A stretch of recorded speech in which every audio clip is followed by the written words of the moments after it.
One of the more advanced techniques in Xenetech is to create arc text. Creating the text is actually quite easy. All you need to do is follow some basic techniques. First of all, start off a new job. I like to use a 6 by 6 inch size plate. Next, create a line of text, as I've done on this example. Don't worry about the circles and the numbers. They're there for display purposes, and I'll use those later on. Next, select the line of text. Go to Font and select Arc. You could also use Control A if you wanted to. You will notice that the text has a slight arc in it. In the old days, we used to call this easy arc. The text is arcing or following along the radius of a circle that is 5 inches. We know it's 5 inches because if we look over at the left toolbar here, you'll notice that the arc radius value is 5 in this example. You'll also notice that our beginning angle is 180 and our ending angle is 0. 180 is the left side of our circle, where the intersection of the line and the circle come, and 0 is on the far right here, where the circle and the line intersect over here. You may ask, why is it not arcing all the way down to these values? The reason is that the aspect ratio is 1 and our inner character spacing is 0. We could make these arc closer to these numbers if we increase the aspect ratio or we increase the inner character spacing. However, for this example, let's change the arc radius. Let's say we want it to be 1.5. You'll notice now that our arc radius is 1.5. Our beginning angle is 155 and our ending angle is 24.9.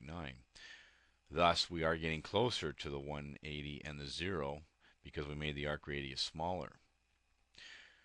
Now, we could make the arc radius even smaller and our circle will become smaller and our arc radius will then show the text as being in a smaller circle. Click 1.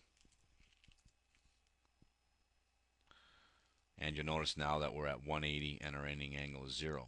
Let's change it back to 1.5. If we want our beginning angle to be closer to the 180 and our ending angle to be closer to 0, as I mentioned before, we could change our aspect ratio or we could change the inner character spacing. Let's change the inner character spacing so that we're not distorting the text. Let's make it 0.25. Press enter. And you'll notice that now we're getting closer to the 180 and 0. And I could increase the inner character spacing a bit more so that we get closer to the 180 and the 0. If I want, I could also change the beginning angle to something other than 180. Let's try 270.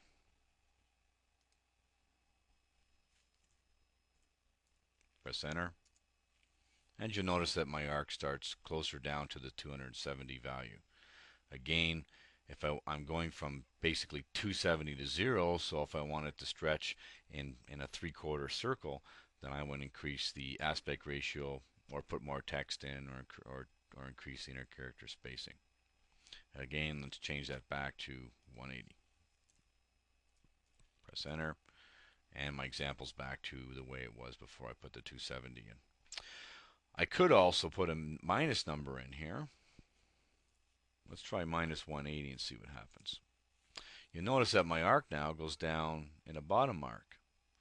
And I can drag it down, and my text now is arcing down from 180 to 0. And because I'm going in minus, I'm not going from the right side to the left side, going up through the 90. I'm going from the left side to the right side, arcing down through the 270 value here. And again, I could change values in the beginning angle by making it minus 270, and my arc will start on the other side. If you want to go in a full circle, all we need to do is type in 360, and I have a full circle. Now, it's not going in a full circle because I need to stretch my text out. So, just for this example, let's make our aspect ratio 2. And you'll notice that our arc starts to become a full circle. You'll notice that our beginning angle and our ending angle still aren't exactly at 360 and 0, so I need to change my aspect ratio to a little bit more. So let's make it 2.2. Don't worry if the value is higher because it'll only go as far as it can go. Now we're at 360 by 3, and we could actually go a bit more. However, for this example, this is probably good because I probably don't want the T to go all the way over to the G. I could put a space at the end of the G, which will allow the T and the G to be spaced out a little bit more. Or if I want, I can select the text and I can make my ending angle a little bit more. Let's say we want it to be 6. And we have a little less, or a little bit more space in our example. Anyways, that's arc engraving.